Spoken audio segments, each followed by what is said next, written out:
साथ में मंचासीन हमारे इस विधानसभा के विधायक भाई राहुल लोधी जी, पूर्व प्रत्याशी कांग्रेस भाई सुरेंद्र विक्रम सिंह जी, समाजवादी के जिला अध्यक्ष भाई वीरेंद्र यादव जी, सम्मानित हमारे ब्लॉक अध्यक्ष साथी। अब मैं सबसे पहले जो हमारे स्वागत की परिपाटी है, हम अपने यूथ कांग्रेस के पूर्व जिला अध्यक्ष भाई राघवेंद्र सिंह पंकज से चाहेंगे वो बड़ी माला में हमारे नेता राहुल गांधी जी और अखिल भारतीय राष्ट्रीय महासचिव प्रियंका गांधी जी को बड़ी माला पहनाकर स्वागत करें। उनके साथ जफरुल भाई और हमारे तीनों ब्लॉक अध्यक्ष प्रियंका रावत, प्रमोद वाजपेयी, अरुण यादव जी उस माला में सहयोग करें। और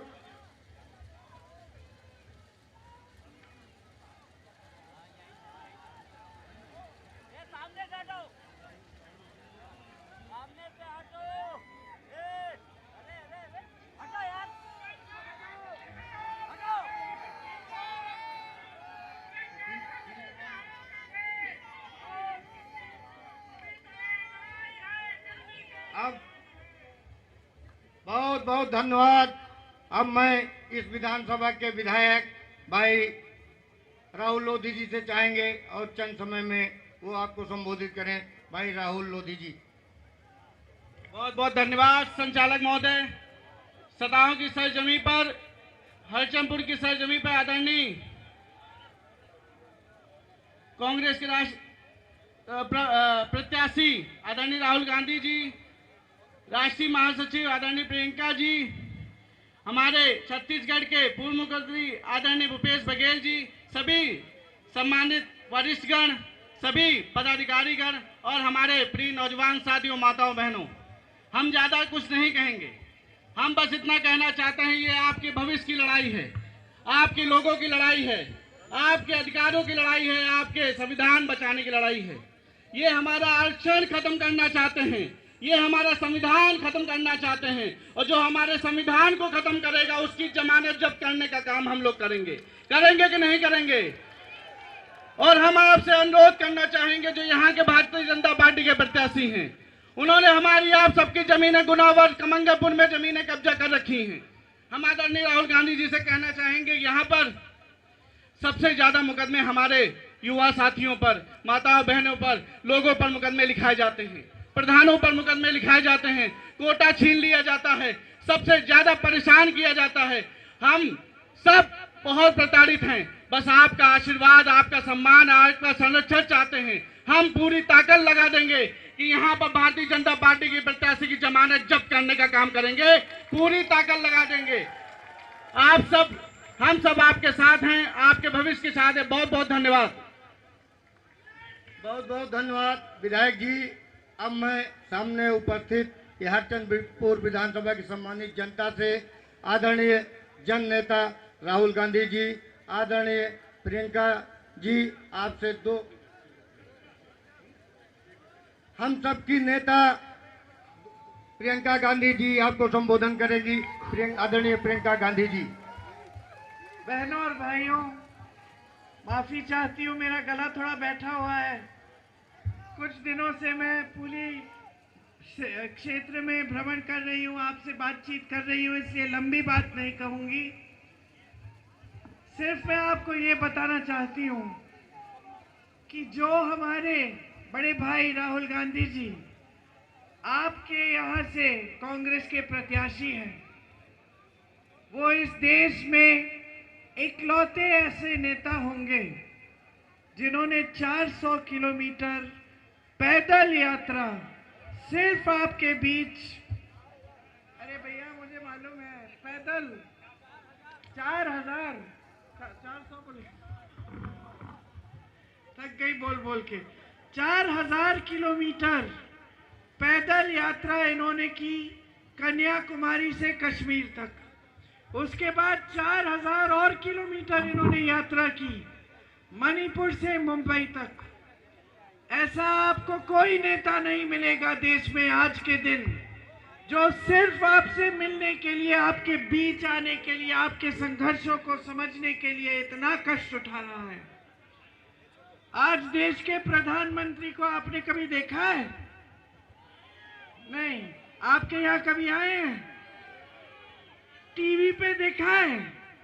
कुर्ते पे एक सलवट नहीं, एक शिकन नहीं माथे पे, साफ सुथरे हमेशा कपड़े इस्त्री हुए होते, कभी गरीबों के बीच नहीं आते, बड़े बड़े मंचों पे दिखते हैं सेठों के साथ, बड़े बड़े महलों में बड़े बड़े कार्यक्रम। और ये है जो दिन रात आपके बीच आने का काम करते हैं, आपको समझने की कोशिश करते हैं और आपके संघर्षों को सुलझाने के लिए नीतियां लाते हैं। जहां जहां कांग्रेस की सरकार है वहां प्रमाण है कि जो बात हमने कही वो करके दिखाई है। इसी तरह से न्याय यात्रा को करने के बाद जब राहुल जी दिल्ली आए, उन्होंने तय किया कि हम कुछ गारंटी देंगे, न्याय देंगे जनता को, और इन गारंटियों के आधार पर नई नीतियां बनेंगी जिससे देश की सारी संपत्ति जो आज मोदी जी ने अपने बड़े बड़े खरबपतियों को दे रखी है वो वापस आपके हाथों में आएगी। तो मैं आपको ज्यादा कष्ट नहीं देना चाहती, भैया बोलेंगे, आपको संबोधित करेंगे, मैं ये जरूर कहूंगी, भाई है मेरे, सच्चा दिल है, सच्चे इंसान है, मंच पर खड़े होकर चुनाव के लिए, राजनीति के लिए, सत्ता के लिए आपको कभी गुमराह नहीं करेंगे। हमेशा सच्चाई की लड़ाई लड़ी है, न्याय की लड़ाई लड़ी है, किसी से डरे नहीं। इनको घर से निकाला गया, संसद से निकाला गया, धमकाया गया, तमाम केस डाले गए, कोई गुजरात में, कोई बिहार में पीछे नहीं हटे और कभी पीछे नहीं हटेंगे। इनमें साहस है, वीरता है, सच्चाई है। इनसे अच्छा प्रत्याशी आपको नहीं मिल सकता, इनसे अच्छा सांसद आपको नहीं मिल सकता। राहुल गांधी, राहुल गांधी। ये जो भाजपा के प्रत्याशी हैं, जिनका सुबह से शाम तक यही काम है कि किसकी जमीन छीनो, किस पे आतंक बरसाओ, किसकी मारपीट कराओ, किसको डराओ धमकाओ, किस पे फर्जी मुकदमे डालो, इनको समझा दीजिए और पूरे देश को संदेश भेजिए कि यहां से शुरुआत हो रही है। हम बदलाव चाहते हैं, हम एक नई राजनीति चाहते हैं जो सच्चाई के आधार पर सरकार चलाए, जो जनता के लिए समर्पित रहे, जनता की सेवा करे और जनता के सामने जिसके नेता झुक के आए, जिसके नेता इसलिए आए कि आपकी सेवा करना चाहते हैं, सत्ता लेने के लिए सिर्फ ना आए।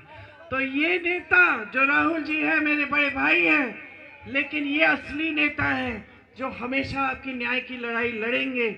आप इनको विजयी बनाइए तो एक ऐसी सरकार आएगी केंद्र में जिसकी जो गारंटी है वो आपके जीवन को मजबूत बनाएंगी, आपके जीवन में तरक्की लाएंगी।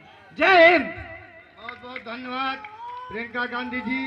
अब भाइयों बहनों, एक महत्वपूर्ण सूचना,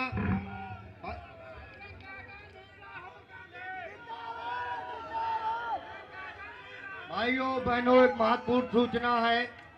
आप लोग बहुत थोड़ा समय दें। भाई एलईडी वाले भैया, मीडिया के भैया, इस रायबरेली से जो राहुल जी का चुनावी थीम है, चुनावी सॉन्ग है, उसको हम यहाँ से शुरुआत देंगे। भाई एलईडी वाले भैया और हमारे साउंड वाले भैया हमारी बात को सुने। 1 2 3।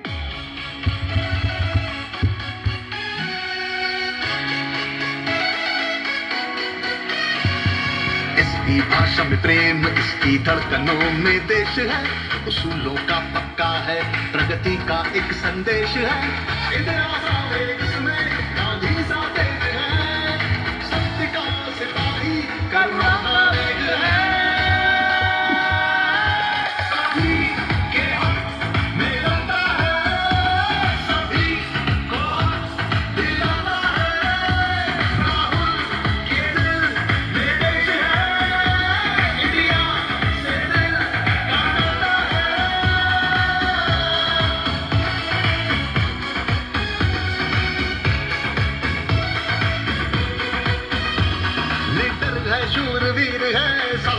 है धीर है, न्याय लक्ष्य इसका है, जिंदा ज़मीर है। किसानों से युवाओं से सबसे इसका वादा है, लोभ नहीं सत्ता का, सेवा का बस इरादा है। सभी के हक में लड़ता है, सभी को हक दिलाता है। राहुल के दिल में देश है, इंडिया से दिल का नाता है।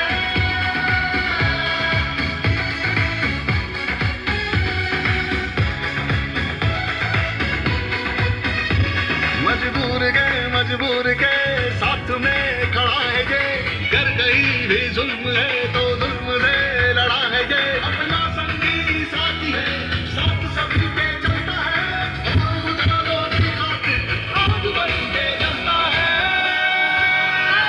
सभी के हक में लड़ता है, सभी को हक दिलाता है। राहुल के दिल में देश है, इंडिया से दिल का नाता है।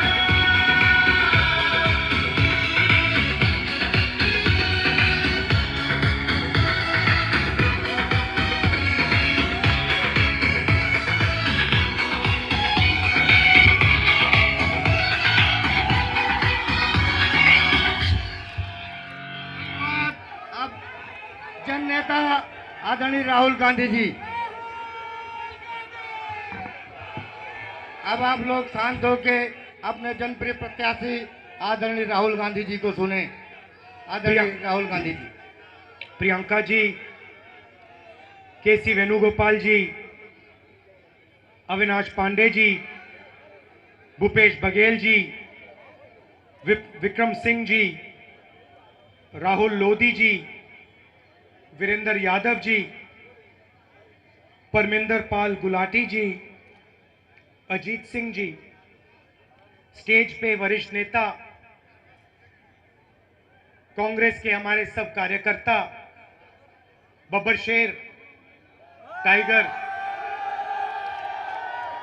मूड आपने बना दिया आज मेरा। राहुल गांधी, राहुल गांधी, राहुल गांधी। और गाना भी बहुत अच्छा है, और रायबरेली के लोग डांस भी बड़ा बढ़िया करते हैं। तो प्यारे कार्यकर्ता और प्रेस के हमारे मित्रों, आप सबका यहाँ बहुत बहुत स्वागत। और जो युवा यहाँ दिख रहे हैं, बच्चे जो दिख रहे हैं, आपका भी यहाँ स्वागत। नमस्कार। गर्मी में आप आए, मेरी बात सुनने आए, इसके लिए दिल से आपका धन्यवाद करता हूँ। देखिए, रायबरेली का और मेरे परिवार का शायद हिंदुस्तान में सबसे पुराना रिश्ता है। शायद ऐसा कोई और परिवार नहीं है जिसका 100 साल का रिश्ता जैसे हमारा है। यहां पहले जवाहरलाल नेहरू मेरे परदादा आए थे, किसानों का आंदोलन हुआ, किसानों पर गोली चली थी, और मैं कह सकता हूं कि जवाहरलाल नेहरू को राजनीति करनी रायबरेली के किसानों ने, रायबरेली के लोगों ने सिखाया था। और ये छोटी बात नहीं है, क्योंकि जिस व्यक्ति को रायबरेली ने राजनीति सिखाई, वो देश के प्रधानमंत्री बने और उन्होंने देश की नींव रखी थी। तो एक प्रकार से रायबरेली ने हिंदुस्तान का जो राजनीतिक फाउंडेशन है, जो नींव है, रायबरेली के किसानों ने, रायबरेली के मजदूरों ने, रायबरेली के युवाओं ने रखा था। उसके बाद यहां इंदिरा गांधी जी आई, बैंक नेशनलाइजेशन हुआ, हरी क्रांति हुई, उसमें भी आपकी देन थी। और फिर सोनिया गांधी जी आई, और अब मैं यहां आया हूं।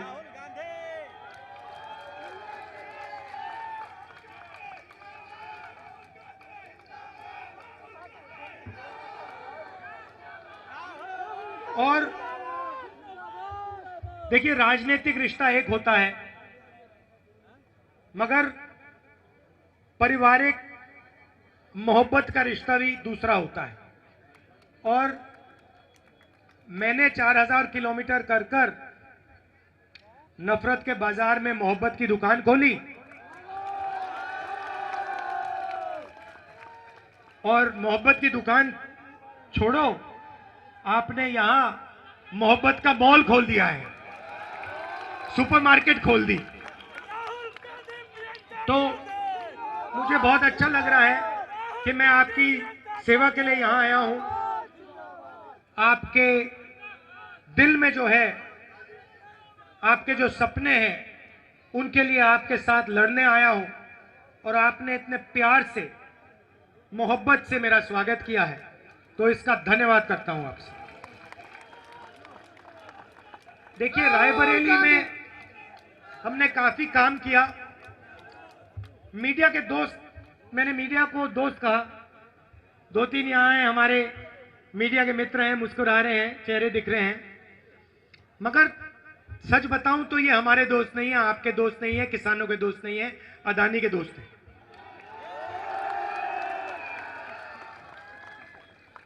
ये जो हैं, ये जो स्ट्रिंगर हैं, जो ये कैमरामैन है, ये बेचारे, इनकी गलती नहीं है, इनको सैलरी लेनी है, बच्चों को पालना है, तो इनकी गलती नहीं है। मगर जो बड़े मालिक हैं, इनके बड़े बड़े मैनेजमेंट के लोग हैं, बड़े एंकर्स हैं, वो तो अदानी जी के हैं, आपके हैं ही नहीं, हमारे हैं ही नहीं। हाँ, वो 24 घंटा नरेंद्र मोदी जी का चेहरा दिखाएंगे। कभी आपने मीडिया में किसान देखा है? टीवी पे कभी किसान को देखा? मजदूर को देखा? ये जो यहां बेरोजगार युवा हैं, उनको देखा कभी टीवी पे? टीवी देखो तो ऐसा लगता है भैया हिंदुस्तान में तो गरीबी नहीं है, बेरोजगारी नहीं है, महंगाई नहीं है, कुछ नहीं है। और सड़कों पे जाओ, सबसे बड़े मुद्दे महंगाई, बेरोजगारी, भागीदारी। रायबरेली अमेठी में काफी काम किया। रायबरेली में डिस्ट्रिक्ट हॉस्पिटल बनाया, लालगंज रेल कोच फैक्ट्री दी, NTPC thermal power station, AIIMS जिसको बीजेपी ने बंद कर रखा है, स्टॉल कर रखा है, स्पाइस पार्क जो बीजेपी ने बनने नहीं दिया, Sharda canal, Ganga bridge, Rajiv Gandhi institute of petroleum technology, Rashtriya Udan academy, NIFT, footwear design development institute. और जब यूपीए की सरकार थी, अमेठी और रायबरेली में हाईवे के जाल बिछा दिए थे हमने। अमेठी को, रायबरेली को बाकी हिंदुस्तान से जोड़ा, और पूरे रायबरेली अमेठी का जबरदस्त फायदा हुआ। मगर मीडिया वाले ये बात नहीं कहेंगे। मीडिया वाले आपको अदानी अंबानी की शादी दिखाएंगे। देखिए आपने अंबानी की शादी देखिए, 10 करोड़ रुपए की घड़ी, करोड़ों रुपए के लहंगे, दुनिया के सारे फिल्म स्टार, नाच गाना डांस, रायबरेली वाला डांस नहीं, हाँ वो पैसे से खरीदा वाला डांस। बात सही की आपने। तो मीडिया वाले नरेंद्र मोदी का चेहरा, अदानी का चेहरा, अंबानी का चेहरा। अब आप पूछोगे भाई ये हो क्या रहा है? मैं आपको बताता हूं। अदानी का, अंबानी का, ऐसे 20 अरबपतियों का नरेंद्र मोदी जी ने 16 लाख करोड़ रुपया कर्जा माफ किया है। आप जानते हो 16 लाख करोड़ रुपए कितना होता है? कोई नहीं जानता, आम आदमी नहीं जान सकता। मैं बता देता हूं आपको। अगर आप 24 साल का मनरेगा का पैसा इकट्ठा करो, वो 16 लाख करोड़ रुपए है। नरेंद्र मोदी जी ने 24 साल का मनरेगा का पैसा 22 लोगों को दिया है। हालत यह है कि 22 लोगों के पास उतना धन है जितना 70 करोड़ हिंदुस्तानियों के हाथ में है। स्टेज पे यहां पे 22 लोग बैठे हैं। हिंदुस्तान में 22 लोग हैं जो हिंदुस्तान के 70 करोड़ लोगों जितना धन रखते हैं और उनका कर्जा माफ हो रहा है। वो टीवी चलाते हैं, वो नरेंद्र मोदी जी को टीवी पे लाते हैं। अच्छा, प्रधानमंत्री की सैलरी क्या है जानते हो? प्रधानमंत्री का कितना है भाई? प्रधानमंत्री की सैलरी कितनी है? हाँ, 2.5 लाख होती है। मुझे एक बात बताओ, ये 2.5 लाख रुपए की सैलरी है तो ये हर रोज लाख रुपए का सूट कैसे पहनता है?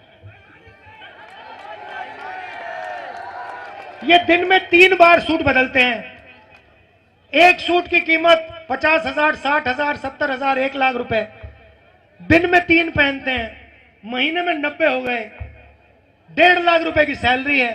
तो ये इनके लिए सूट कौन खरीद रहा है? बूट कौन खरीद रहा है? कहां से आ रहा है ये मीडिया कभी नहीं पूछेगी, कभी नहीं पूछेगी। कहेगी राहुल गांधी सफेद टी शर्ट क्यों पहन रहा है? 4,000 किलोमीटर की यात्रा की और रास्ते पे मैंने किसानों से पूछा, युवाओं से पूछा, आप क्या चाहते हो? और हिंदुस्तान के सामने क्या समस्याएं हैं, क्या मुश्किलें हैं? 3 जवाब मिले। युवाओं ने कहा बेरोजगारी, किसानों ने कहा हमें सही दाम नहीं मिलता, मजदूरों ने कहा हमें कम पैसा मिलता है, और महंगाई। ये हैं मुद्दे। ये आप कभी टीवी पे नहीं देख सकते, सवाल ही नहीं उठता।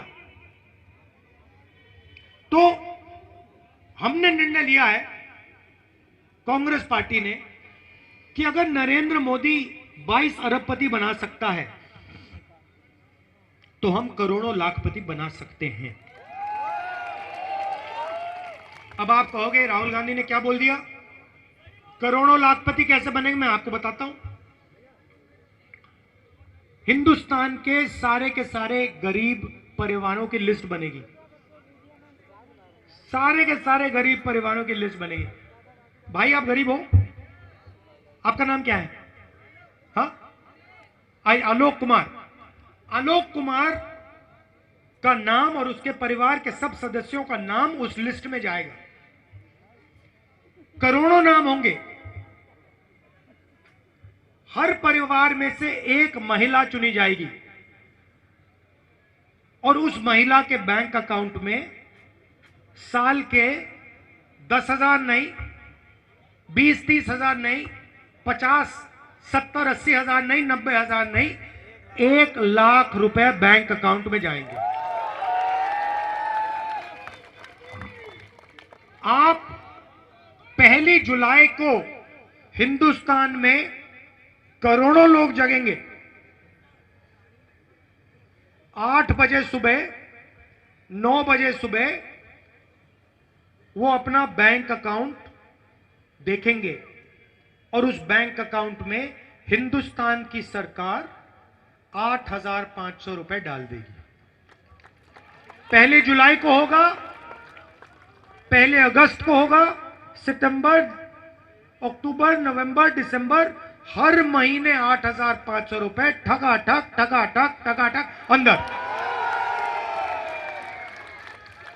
अब यहां पे पुरुष कहेंगे ये क्या कर रहे हो राहुल जी, आप महिलाओं को क्यों पैसा दे रहे हो, हमें भी चाहिए कहोगे तो समझाना पड़ेगा महिलाओं को क्यों देने हैं। 21वीं सदी में आप काम करते हो, पुरुष काम करते हैं, स्त्री भी काम करती हैं।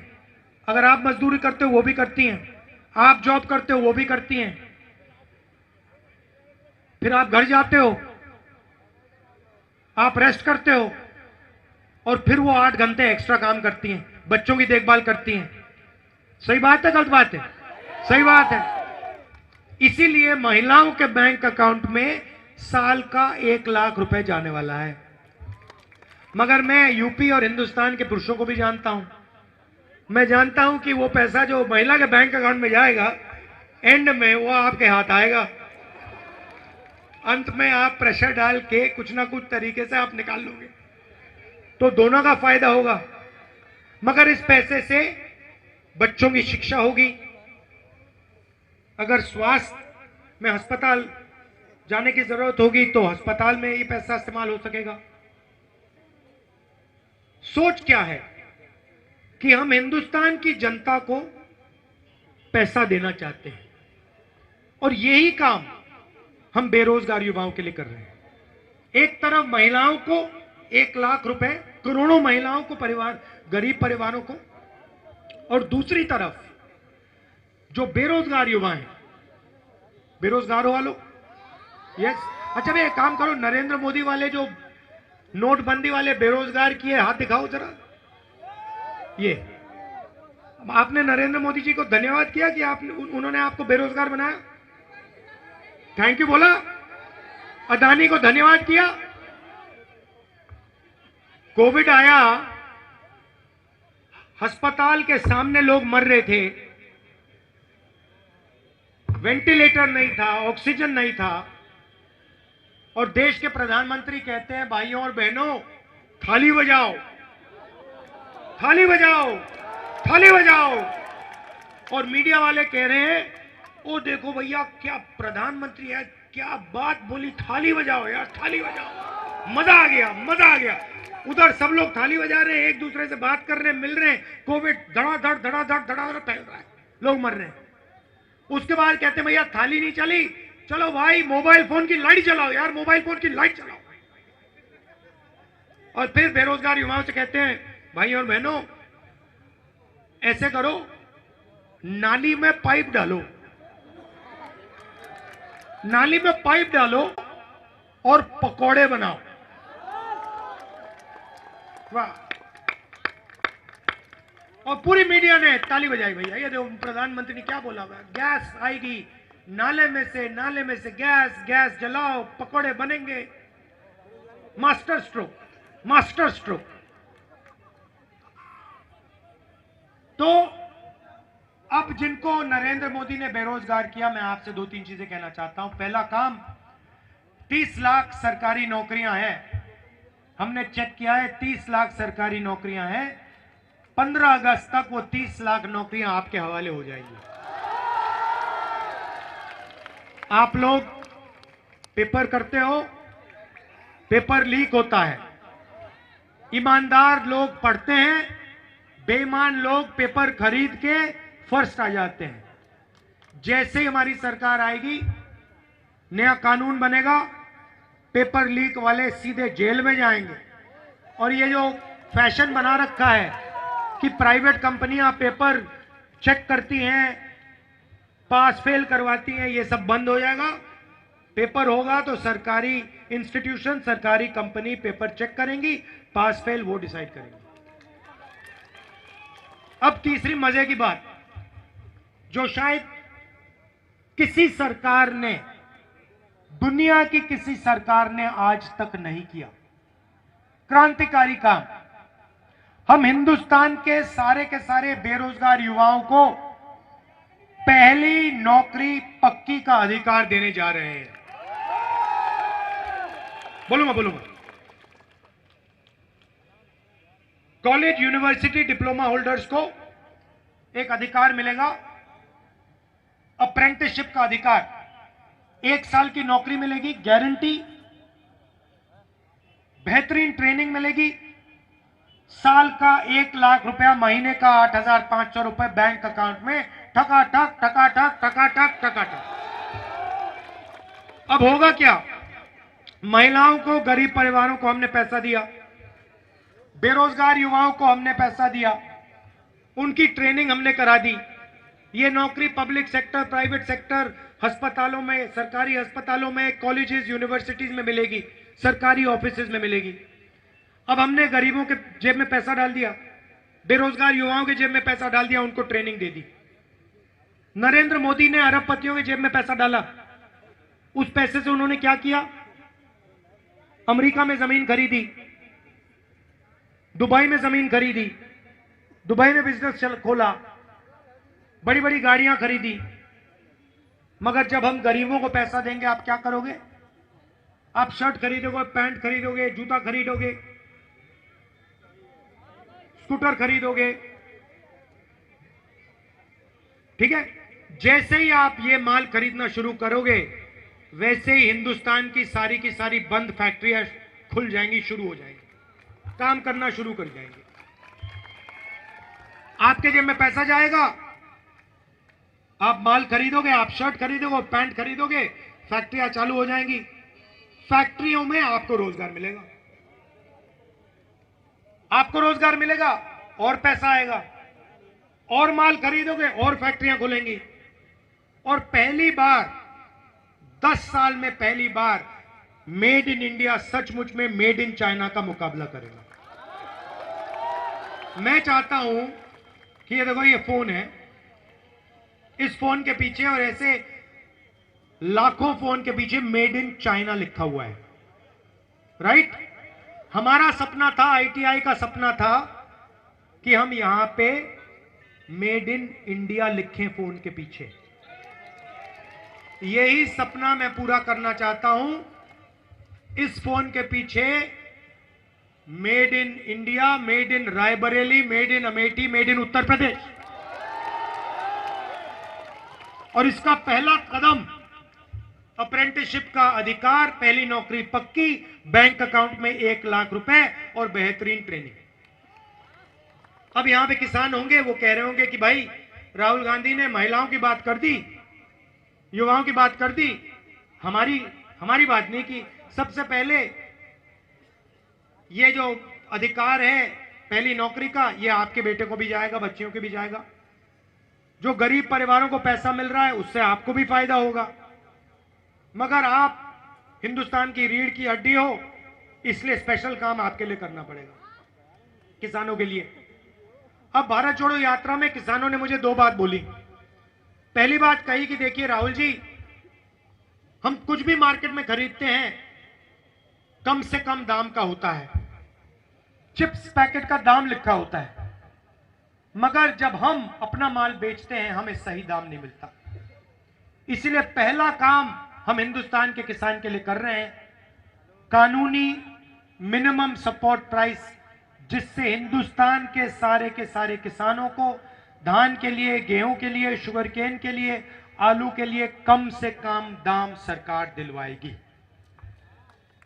और दूसरा काम, अरबपतियों का नरेंद्र मोदी ने कर्जा माफ किया, किसानों का हम कर रहे हैं। मीडिया वाले जो लिखना है लिख लो, जो लिखना है लिख लो। हमने मनरेगा किया था, इन्होंने कहा मजदूरों की आदत बिगाड़ रहे हैं। हमने किसानों का कर्जा माफ किया था, ये कहते हैं किसानों की आदत बिगाड़ने हैं। नरेंद्र मोदी अदानी को लाखों करोड़ रुपए कर्जा माफ करके देता है, ये कहते हैं विकास हो रहा है। देखो देखो विकास हो रहा है। अरबपतियों को फायदा होता है, विकास कहते हैं उसको। किसानों को फायदा करते हैं, मजदूरों को फायदा करते हैं, बेरोजगार युवाओं को फायदा होता है, कहते हैं देखो आदत बिगाड़ने। तो जो लिखना है लिखो। आप अदानी के हो, आप हमारे नहीं हो, किसान के नहीं हो, मजदूर के नहीं हो, आप अरबपतियों के। हमें जो करना हम करने जा रहे हैं। सही बात रही मजदूरों की, आशा और आंगनवाड़ी में जो महिलाएं काम करती हैं उनकी आज 250 रुपए मिलता है मनरेगा के लिए। जून 4 के बाद 400 रुपए हो जाएगा, और आंगनवाड़ी और आशा महिलाओं की आमदनी जून 4 के बाद दुगनी हो जाएगी। तो ये मैं आपसे कहना चाहता था। देखिए, आपने आज इतने प्यार से मेरा स्वागत किया, मोहब्बत से, दिल से, आपने दिल खोल के स्वागत किया, पारिवारिक स्वागत किया। जैसे घर में मेरी बहन मेरा स्वागत करती है या मेरी मां मेरी स्वागत करती है, वैसा स्वागत आपने किया है। और यहां पे मैं विपक्ष के बारे में कुछ कहना नहीं चाहता हूं, मगर एक बात जरूर कहूंगा, आपको किसी से डरने की जरूरत नहीं है। ये रायबरेली है, ये अंग्रेजों से नहीं डरे, यहां के लोग अंग्रेजों से नहीं डरे। ड्राइवरों की बात करता हूं, अभी बताता हूं, आपने बोला मैनिफेस्टो में हमने लिखा हुआ है, अभी बताता हूं। तो आपको किसी से डरना नहीं है। आपने अंग्रेजों को हराया है, आपने देश को रास्ता दिखाया है, और आने वाले समय में आप उत्तर प्रदेश और देश को रास्ता दिखाने जा रहे हो, मैं बता रहा हूं आपको। तो आपको किसी से डरना नहीं है, गुंडों से डरना नहीं है, दबना नहीं है, और ध्यान नहीं भटकना आपका। अब आपने ड्राइवर की बात की। आजकल ये जो उबर के ड्राइवर हैं, ओला के ड्राइवर हैं, ये जो गिग वर्कर्स हैं, ये 21वीं सदी के बंधुआ मजदूर हैं। नया सिस्टम बनाया है, इनको कभी भी निकाला जा सकता है, इनको कम से कम पैसा मिलता है, इनको कोई पेंशन नहीं मिलती, कोई सोशल सिक्योरिटी नहीं मिलती। हम कानून ला रहे हैं कि हिंदुस्तान के सारे उबर ड्राइवर, ओला ड्राइवर जो गिग वर्कर का काम करते हैं, डिलीवरी का काम करते हैं, उन्हें ये जो बड़ी कंपनीज हैं, उन्हें ये कंपनीज पेंशन देंगी। हर ट्रांजैक्शन में से थोड़ा सा पैसा इनके लिए काटा जाएगा और इनके भविष्य के लिए रखा जाएगा, और इनको पहली बार दुनिया में, शायद पहली बार, उबर ओला के ड्राइवर्स को जो डिलीवरी करते हैं, उनको हम पेंशन देने जा रहे हैं। अच्छा, आखिरी बात आपने कही थी, जो शायद सबसे जरूरी बात है, अग्निवीर। रायबरेली के युवा 5 बजे सुबह, मुझे याद है, अमेठी आता था, रायबरेली आता था, सड़कों पे ये लड़के 5 बजे सुबह रनिंग करते थे, 4 बजे रनिंग करते थे, पुशअप करते थे, पुलअप करते थे, वेट ट्रेनिंग करते थे। क्यों? क्योंकि इनमें देशभक्ति की भावना थी, इनके दिल के अंदर एक आग थी, देशभक्ति की आग थी, और ये बॉर्डर पे जाकर देश की रक्षा करना चाहते थे। अब नरेंद्र मोदी ने 2 तरीके के जवान बना दिए हैं। एक जो गरीबों का बेटा होगा, दलितों का, आदिवासियों का, पिछड़ों का, गरीब जनरल कास्ट परिवारों का बेटा होगा, माइनॉरिटी का बेटा होगा, और दूसरा जो अमीर घर का बेटा होगा। जो गरीब घर का बेटा है, उसे उन्होंने एक नया नाम दिया है, अग्निवीर। और उससे ये कह रहे हैं कि देखो, अगर तुम शहीद होगे तो तुम्हें शहीद का दर्जा नहीं मिलने वाला है। क्यों? क्योंकि तुम अग्निवीर हो और तुम्हारा परिवार गरीब है, तुम्हें पेंशन भी नहीं मिलेगी, तुम्हें कैंटीन की सुविधा भी नहीं मिलेगी। अगर तुम शहीद हुए, तुम्हारी परिवार की, हिंदुस्तान की सरकार तुम्हारे परिवार की रक्षा नहीं करेगी। मगर अगर आप अग्निवीर नहीं हो, अगर आप सीनियर अफसर हो, या 4 में से आप एक हो, कैसे चुना जाएगा आप सबको मालूम है ना, कैसे चुना जाएगा? हाँ, अगर आप वो हो तो आपको पेंशन मिलेगी, शहीद का दर्जा मिलेगा, मेडल मिलेंगे, कैंटीन मिलेगी, और सरकार अंतिम क्षण तक आपके और आपके परिवार की रक्षा करेगी। मतलब सेना के अंदर इन लोगों ने 2 हिंदुस्तान, 2 तरीके के शहीद बना दिए। अभी हम ये मोदी ने क्यों किया? सबसे पहले आपको बताना चाहता हूं, हिंदुस्तान की सेना अग्निवीर के खिलाफ है। हिंदुस्तान की सेना अग्निवीर नहीं चाहती है। नरेंद्र मोदी और नरेंद्र मोदी के ऑफिस ने देश पर अग्निवीर योजना थोपी है। क्यों? क्योंकि नरेंद्र मोदी चाहते हैं कि जो पैसा जवानों के पेंशन में जाता है, जवानों की कैंटीन में जाता है, वो पैसा अदानी को डिफेंस कॉन्ट्रैक्ट के माध्यम से मिल जाए। यह सच्चाई है।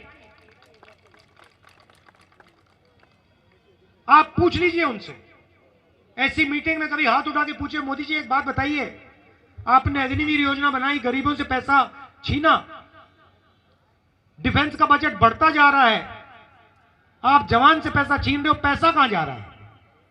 चुप हो जाएंगे। पैसा सीधा अदानी अंबानी की जेब में जा रहा है, अरबपतियों की जेब में जा रहा है। तो अग्निवीर योजना को हम खत्म कर देंगे और जैसे पहले था वैसे कर देंगे।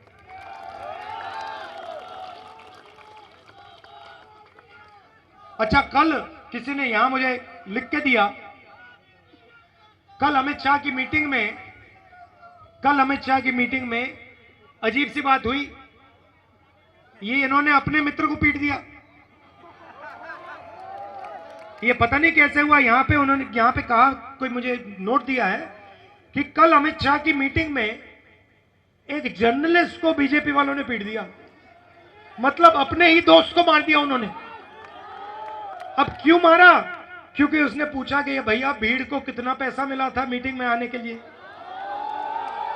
तो शायद ये मीडिया वालों में एक ऐसा अच्छा मीडिया वाला मिल गया जो इनसे डरा नहीं, और उसको इन्होंने अमित शाह की मीटिंग में पीट डाला।